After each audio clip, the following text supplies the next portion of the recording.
Before, from a personal standpoint, I want to ask you a little bit about baseball in Louisville in the 30s and the 20s. I've always been fascinated by Parkway Field, and I understand there were some other fields that the Louisville Colonels used, and were from minor league standpoint and so on. Talk a little bit about baseball in the 30s and when you were growing up. Okay, professional baseball, I can only remember Parkway Field. There was another park where the professional team played prior, and it was let me see, it was called Eclipse Park. Eclipse Park, yeah. And that was located right down near Memorial Auditorium. Memorial Auditorium is at 4th and Breckenridge, and this was down around 6th and 7th on Breckenridge, and that's where that park was. As a matter of fact, there was some kind of a college there, a Bible college or something there for quite some time. That eventually sold, but that's where the original professional stuff was played, there at Eclipse Park. And of course, Louisville was a charter member of the National League. It didn't stay there, as we know, it didn't stay there, but it was in the in the first league, professional league. Louisville was part of it. I can only remember myself Parkway Field. So Parkway Field was the venue for professional baseball, and the Parkway Field scoreboard was the criteria for if you hit one over the scoreboard, that was that was a pretty good poke, is what it was. Louisville was owned, the AAA club, American Association team that played originally was owned by a family, and specifically a fellow by the name of Watson Nebelkamp. That was Knebelcamp, Nebelkamp. And he was the owner of the club, as I can remember. And eventually, when the farm system started to take over, now when that was, I don't really know when it was, but I know then eventually they became a farm team of the Boston Red Sox. And Red Sox were associated for a long time with Louisville and Boston. There was a pitcher by the name of Maury McDermott. I was trying to think of what the center fielder's name was. Jimmy Pearsall played Went a little batty, went a little bit. Jim Pearsall. Jimmy Pearsall was played here. Why don't I remember? Of course, the biggest guy that ever came out of here was Pee Wee Reese, but he went. I don't know exactly how it all worked out. How they didn't get him in Boston, or why they sold him. I have no idea. But of course, he didn't go to Boston. He went to Brooklyn, out of here. Any number of players that they had was here. Louisville. The farm team was just the same man as it is now. If you had a good one, they'd probably pull him up on you. And but Louisville was always a good baseball town. And Parkway Field, of course, was the venue that some of the amateur teams, when you won the city league or something, you played at one off. You could play at Parkway Field, and that was a big deal to do that. I think more important, actually, than Louisville, as far as baseball is concerned, I think more importantly that is that the number of amateur teams, there was dozens and dozens and dozens of amateur teams. There were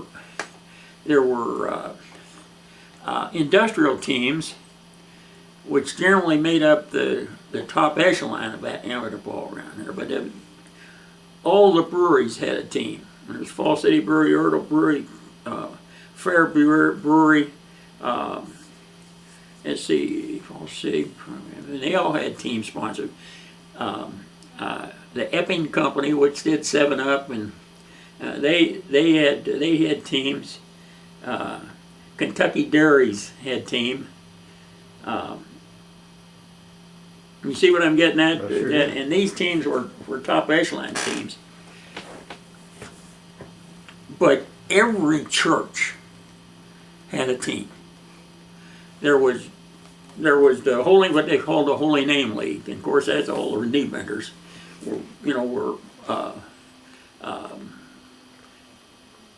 That played in the Holy Name League, but all of the Protestant churches all played.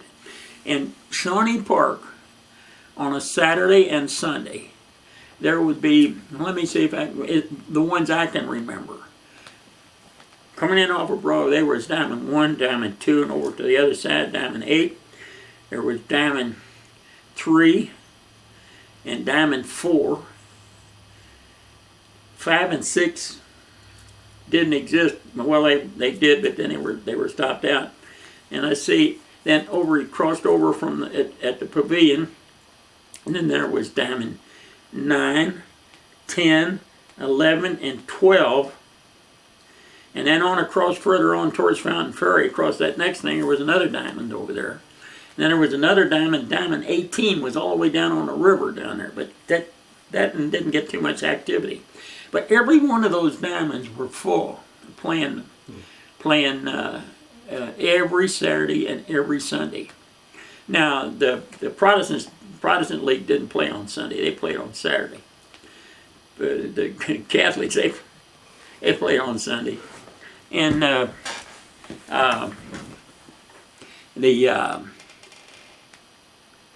on Diamond 13, 14, I might not mention those. Diamond 13, 14, 13 and 14 primarily, and Diamond 15 on the Market Street side, and Diamond 1, 2, and 8 on the Broadway side were generally scheduled to play with the high echelon teams. I mean, and Troy, you cannot believe it. I mean, every one of those diamonds would have people lined up 4 deep, all the way around the backstop and down each foul line.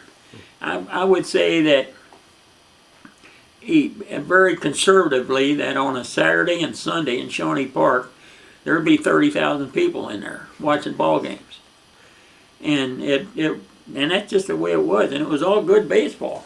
I mean, there wasn't any. They all had their uniforms, and which wasn't all that in those days.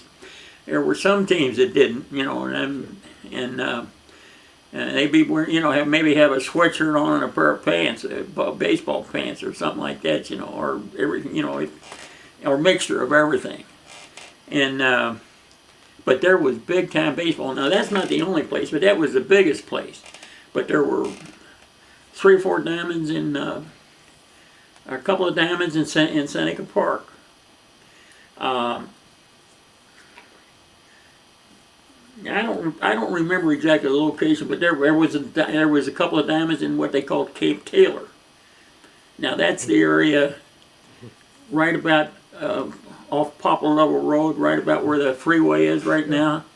It's called Camp Taylor. Back during the World War I, they had a military camp there. It was Camp Taylor, and but back in those days, there was a whole lot more baseball being played than there are now. Now you see a lot of little league stuff right now and everything, but this was adults playing baseball. So Pee Wee Reese played down in the Shawnee Park. He played in Shawnee Park. He played with there were 2 teams. There was a team that it might be the same team with a different name. The original team came from New Covenant Baptist Church. New Covenant Baptist Church is where he started playing baseball, and in that church league. And then a team formed that they've been called the Messick, Messick. Well, I have no idea whether that's a biblical name or not. But anyway, the Messick Miniatures was a team that he went to pro ball out of, and he played down in Shawnee Park every weekend of his life, until he went up to start playing with Louisville with the Colonels, and so baseball on an amateur basis, I think, really was more interesting. Maybe not better, but more interesting than the professional game. Yeah. It encompassed everybody, didn't it? From that standpoint, yeah. Yeah. I mean, I can know myself. Of course, I lived 2 blocks from Diamond 13 and 14. And on Saturday, man, I didn't need any. I didn't need any supervision or anything. But from time to time, you walk 2 blocks down the alleys and walk right into, in the park and get you a spot right behind the backstop or something. Well, now, when did you become more than just a spectator? When did you become a participant in all that? Well, let's see. There used to be the LABF, Lowell Amateur Baseball Association. LABF. What was that F stand for? Lowell Amateur Federation, probably. Federation. That's what it was. Yeah. It was Federation. That was the governing body for everybody in town, and I think maybe that it could be that the church leagues had some semblance of their own organization, but they were still part of the LABF, and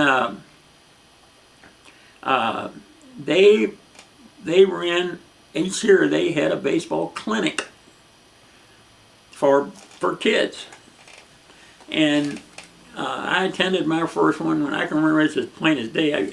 I attended my first clinic for LABF clinic when I was 11 years old. And we were given fundamentals. I can still remember that. The guy that ran the whole store, ran the whole program.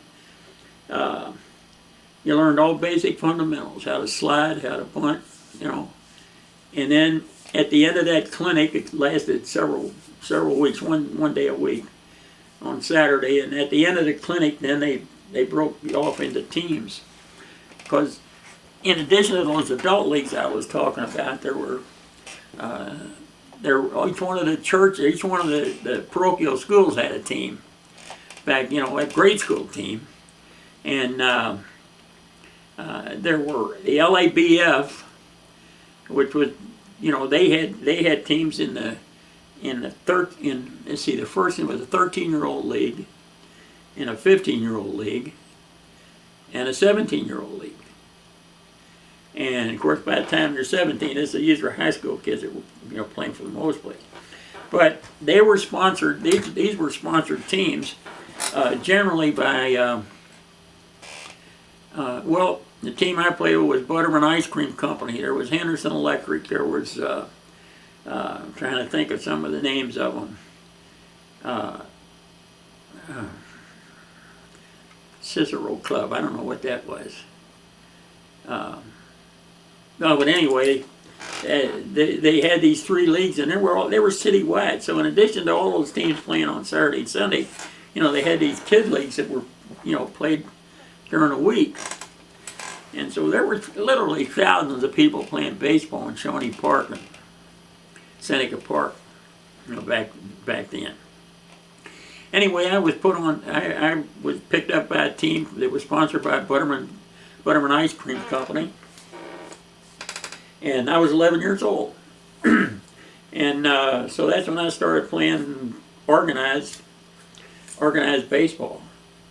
And we had a pretty good team.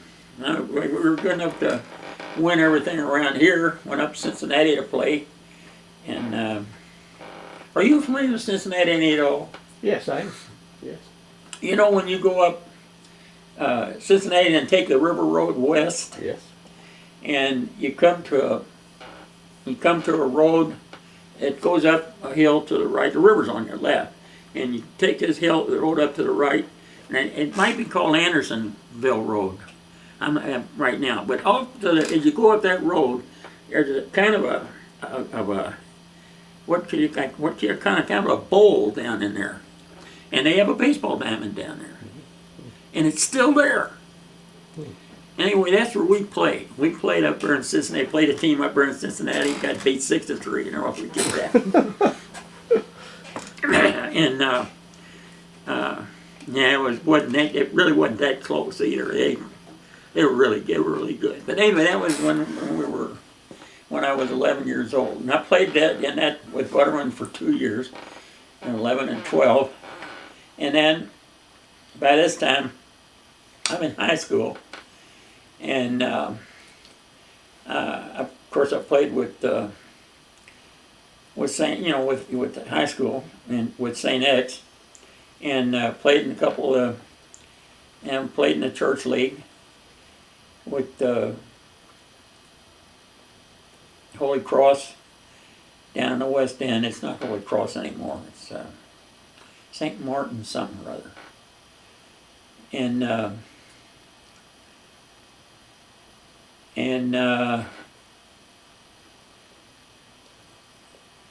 Well, I lost my train of thought there about when I started thinking about that Holy Cross thing. But that was the way I started on the thing. And then, of course, when I got into high school, then you're thinking about playing in those upper leagues, and that's what I did. You played third base, I understand. Yeah, and the only reason I played third base is because when I came out of that clinic, that's where they put me. And I played third base on that team, and I played third base almost all the time until a couple of years when I was playing with Holy Cross. The guy that played shortstop for him, his arm was going bad or something or other, and so we switched places, and I played shortstop for a couple of seasons, and he played third base because he couldn't throw it out of the hole. So, continue on. You went up, trace your movement on up into baseball, because I know you played on into some probably industrial leagues, didn't you, or something beyond just the Louisville leagues, or not? Yeah, it's kind of an unpleasant experience I had. I played high school baseball, and we won the state championship, high school championship that year. And as a result, that was played in Lexington at UK. And as a result of that, had a good tournament and a pretty good year, and got invited to try out at the Ridge camp. And over the All-Star break of 42, I went to a tryout situation up at the Ridge, and I didn't get any kind of a signing bonus or anything like that, but it was a Class B league up in Ohio, and ride the school buses and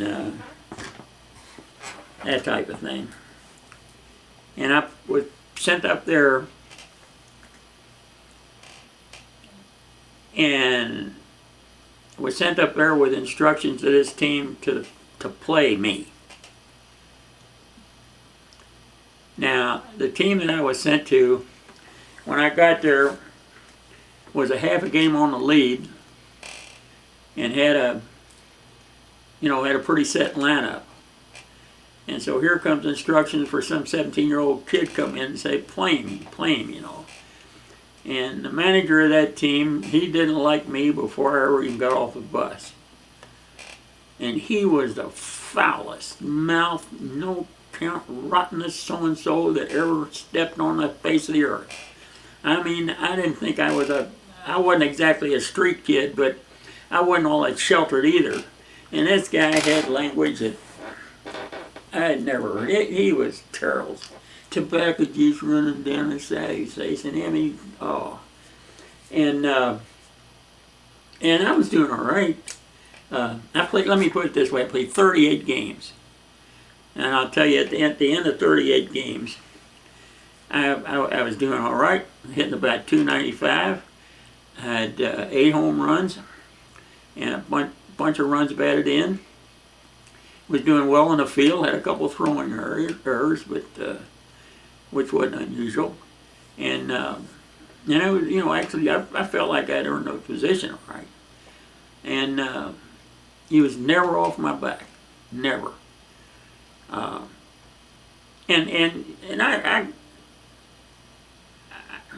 a little ashamed of myself but I just finally got to the point I just couldn't take it. And so there was one day when I went 5 for 5 and missed hitting the cycle by one at bat. I had 2 singles and a double and a home run. But I didn't get a triple. But I drove in 5 runs that day. Now, in the 9th inning, we're leading the ball game 9-0. In the 9th inning, the pitcher hit a batter, put him on first base. He went to second for some on a fielder's choice, or he came to third. Anyway, he's on third base with 2 out. We're winning 9-0. The left-hander hitter hit to a third, and he swing it, hit it off the end of the bat, and it comes down that third base line like so. Rolls up my hand, rolls up my arm, and I make an error, and the guy scores. We win the ball game 9-1. So at the end of the game, I was running off the field and the pitcher. I said to him, "Sorry about your shutout." Sorry. And he wasn't all that. Pitcher wasn't all that. But anyway, the manager heard it. And he had a load of felt came out of his mouth. And the thing I remember most was about, don't worry about that. That ball took a bad hop and hit you in the glove. And Troy, I lost it. Man, I bring one up from the floor. Missed him that far, never came close to him, but I swung on him, And that night, I called home. I'd never gotten any money yet. Hadn't been paid or anything like that. And I called home and talked to my dad. I said, "You want to send me some bus fare? I want to come home." Well, then I get this thing. And what have I spawned? A quitter? What's all this thing? And if you want to come home, you'll have to walk. I'm not sending you a dime. And that's what I got from my dad on this thing. And I finally could talk to my mom, and she sent me some bus fare, and I left that team. So my professional career was not very good and a little distasteful, And I jumped the team and came on back home. Went to school at Tennessee, doing what I was never really comfortable with baseball on the basis of making it a career, or I never ever felt that I could hit a ball as far as anybody, and I could do this and I could do that, but I never really felt like that I could really do it all, But when I played football, it was a completely different story. I was comfortable in everything I did. I loved everything about it. I loved practice. I loved the games. I loved the stink in the locker room of dirty socks and jocks. I loved, everything about it. I didn't have any problem with it at all. But baseball wasn't quite like that. I enjoyed it, but it wasn't quite like that. So all this happened during the summer of '42, and that was during the month of July that I was up there. And 1st of August, and I came back and took my scholarship at Tennessee. Now, before we get off the baseball, and I want to save the football maybe for the next time, but I know Ruth and Gary came through here. Did did you ever see them? Did you see Ruth or Gary? I saw them, but neither one of them played. They came through here. The Yankees came through here, and they just didn't play them in Atlanta. I saw them take batting practice. Oh, my heavens! I mean, Ruth, he peppered Floyd through. I mean, hit him out of the park, right field, and knocking him out of the park. You wouldn't believe. And Gary, he hit his share out of there, but he was he hit the ball hard, Yeah, line drive. Had it real, shots. But Mickey Mantle came through here, and I saw him play. He played with, the Yankees sent him down for some reason. Their team was the Kansas City Blues. Okay. And they came to Louisville, and Mantle played. And so I saw him play. And, man, I mean, Mantle was a big man. I mean, Mantle was, he's 215 pounds or so. Could run like everything. Oh, he could run. Oh, my heavens, he could run. And so I saw him play. I'm trying to think. You'd get to see occasionally a team would come through, on the way back home from spring training. Yeah.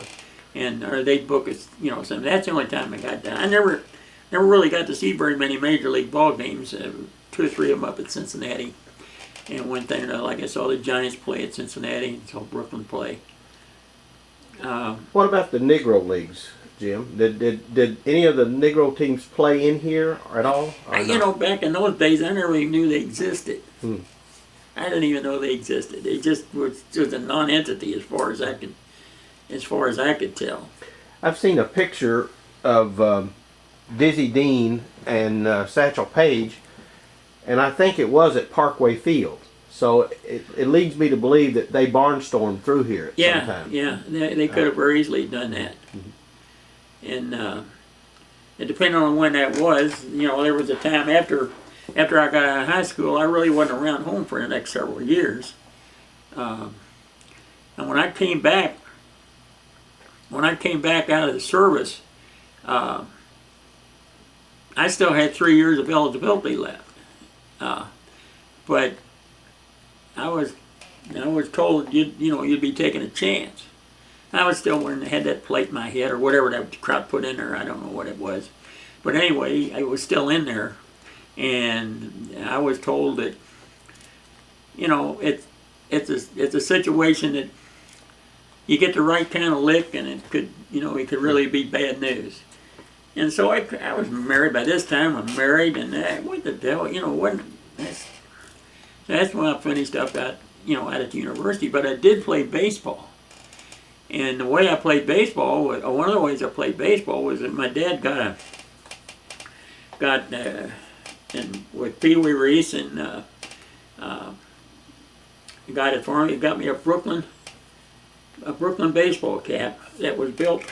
Had inserts in both sides that were fiber all the way on both sides. It was like wearing a helmet.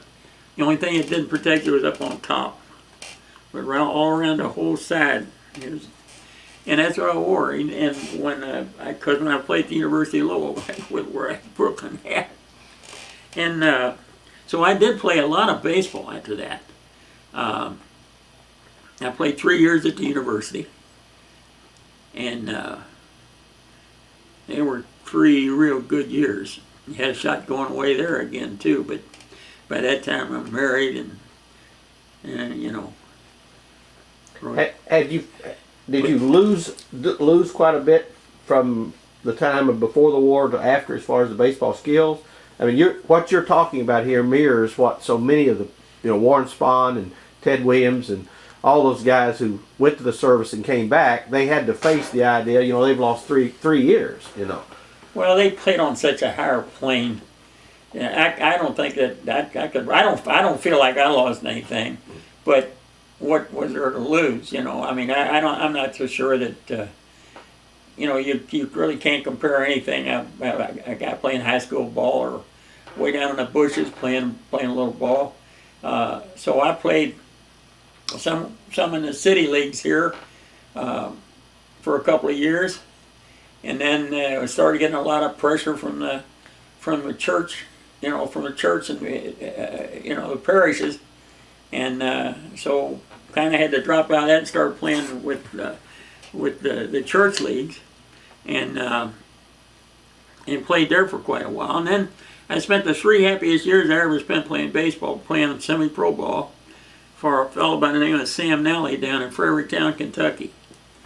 And there was a league called the Bourbon League, and it was Fredericktown, Bardstown, New Haven, Greensburg, all those towns that all made, were all big time whiskey makers, and they had this semi-pro league, and they had $25 a game, and bet it all on every game,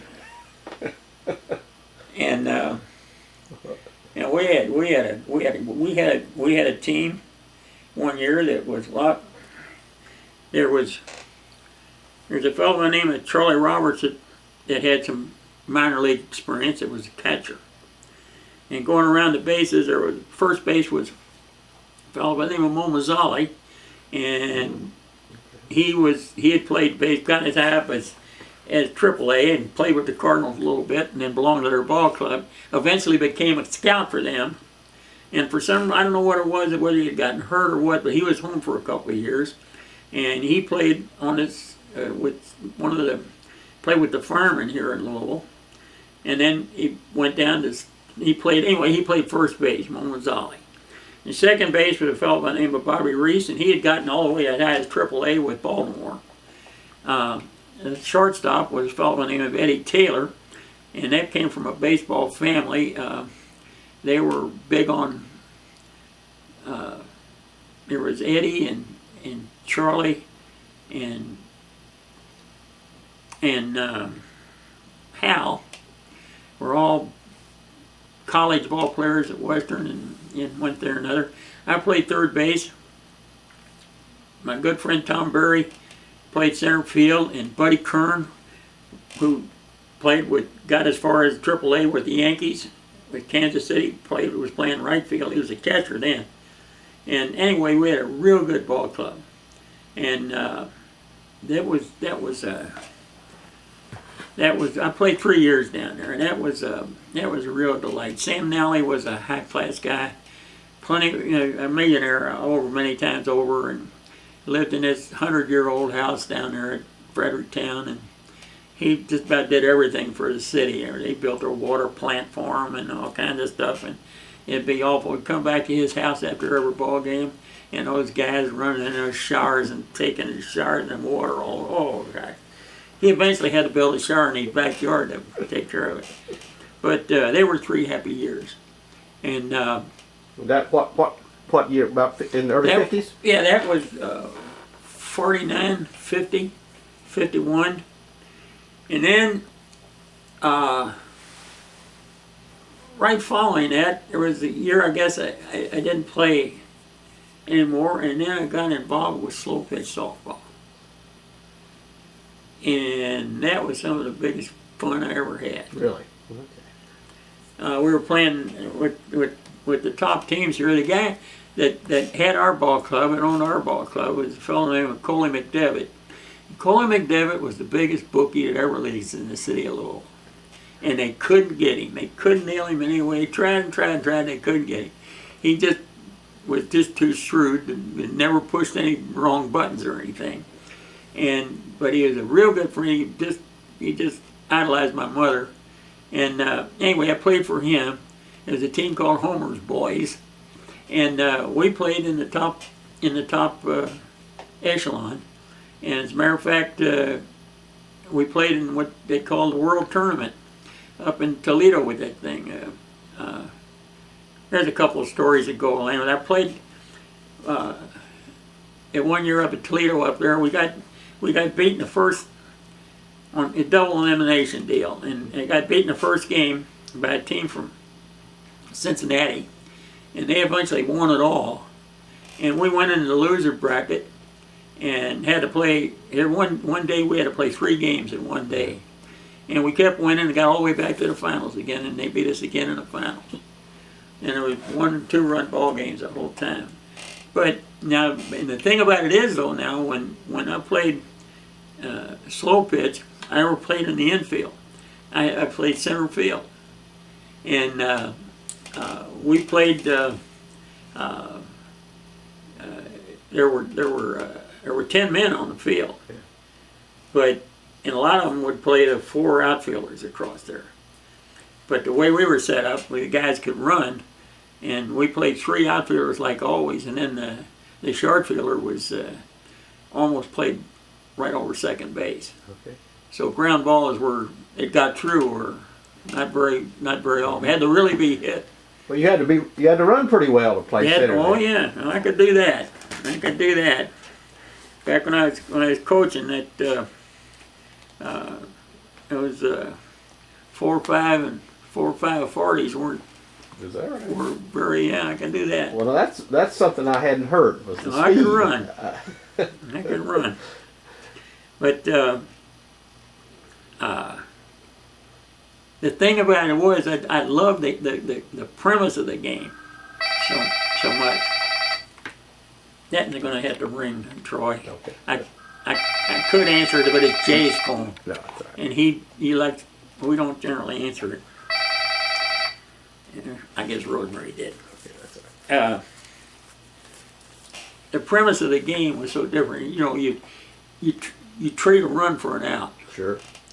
And on offense, the thing was to get the extra base. And of course on defense it was don't let them have the extra base. Yeah. And so the team, what they had were 3 guys in the outfield that could run and could throw. And so if you better have plenty of going if you're going to take a base on this. That's great. I think but biggest kick, one of the biggest kicks I ever had was to throw a guy at the home plate. And we played at Bonnycastle Field. Now that's not in existence anymore. There's a big apartment house, but that was right adjacent to Bellarmine College out there. It was before Bellarmine College actually, and it was sitting right out there at the. Do you know where that middle school is? Right there at the corner of Speed and and I don't know what you're talking about. And not Dundee, but why don't I know that road? I'm gonna say like Napoleon or something in there. It's in that area, like Napoleon Boulevard or something. Yeah, in I'm trying to think. It goes right off Eastern Parkway. It runs right there at the corner and takes a left-hand nine-angle turn. And Norris. It might have been Norris. Norris. Yeah. Norris Place. Yeah. And right there at Norris Place and Speed, there's a middle school. And right across the next street is where Bonnycastle was. It had a fence around it, stands and everything. It was a top-notch place to play. Except that the right field was extremely short. And they ran a pole up right at right field foul line at about a 45-degree angle out there. They'd run a pole up about 30, 40 feet. They'd put this flagpole up there. And anything to the right of that was 2 bases. It went over the fence, was 2 bases. The home run had to go almost to dead center field to be, Of course, left field was normal. And regular grass diamond, and it was a good place to play. A lot of fun. And that pretty much let things go until it finally decided, well, maybe it's time to let this thing rack up. But it was, I was late 30s by then. Jim, I want to ask you 2 more things, and we'll wrap this up. First, what are your memories of Gus Bell? Oh, well, first of all, Gus Bell played baseball in high school at the high school I coached at. So I knew him. He was gone before I started coaching, but I did have a chance to know him as a kid. Then he went away and started playing pro ball, and you know he was a great player. But he, of course, he relocated, I guess, in Cleveland or wherever it was. I can't remember. But when he was still an active player, I was playing in that semi-pro league down in the state. And each year, at the end of the baseball season, when it was all over with, when the World Series and everything was all over with, my owner down there would gather together a whole bunch of professionals that were generally around in the Louisville area. There was Pee Wee Reese and Gus Bell, a fellow by the name of Dick, catcher, Dick, Dixie Howell. Dixie Howell. I'm trying to think. Anyway, there was enough of them to make a ball club. All of them pros, active pros. And we play a baseball game against those guys. And so in this particular ball game, Gus was playing. And through the game, Gus hit a couple of balls kind of hard, but most of the time, the little left-handed pitcher we had, you know, he threw that little wrinkle, and he'd sneak one on you pretty quick every now and then. But he could throw his curveball so it would do this, or it would snap, or he could throw them on any way. Gus, he's a left-hander. Gus, left-handed hitter. And, of course, what was going on, he's throwing that curveball up there, and Gus wasn't about to stand in there and get hit with one of them, you know. He's standing there, you know, butt would go out and he'd punch at it, you know. And so we gets into the later innings, and we brought in another pitcher, and this kid he didn't play with our team. We got him for this game. He played with Loretta. And he'd reached AAA with the Jersey City Giants. His name was Hank Nally, and had a lot of heat, you know, but he's a right-hander. And now the configuration of our ballpark was on one of Sam's farms out there. It was diamond, and from home plate, if you drew a line, 45-degree angle between second, you know, home plate, right out there, and about 400 feet out there was a silo. Now, when that right-hander came up there, and he threw it there, Gus Bell hit one all the way over that silo. I mean, it went over that silo. You talk about a shot. I never seen anything like it. So, that's the best thing I remember about Gus Bell. But he was a pretty good football player, too. And, but he was graduated by the time I got down there, but I didn't know him. Did his family, did they stay in Louisville? Oh yeah, his mom and dad. You know, I don't think I never did know his mom and dad. Of course, when he went away, you know, he had, remember, his Buddy Bell, and I think there's a third one banging around somewhere. Yeah, it's David Bell, the grandson. Yeah. Yeah.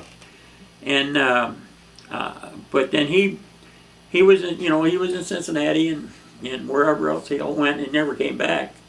And so I didn't know. But his family, he was born and raised here. Okay. And when he went away, that's when he never came back after that, as far as I know. And I don't know about his rest of his family. Okay. One more thing, Jim, and I've just always heard the story of, you talked about the Brown Hotel earlier, yeah. And I've always heard that Al Capone used to come in and out of the Sealback on the Prohibition days. Any truth to that? Well, I can go back but I don't know anything about it, you know, from a personal standpoint, except that it did happen.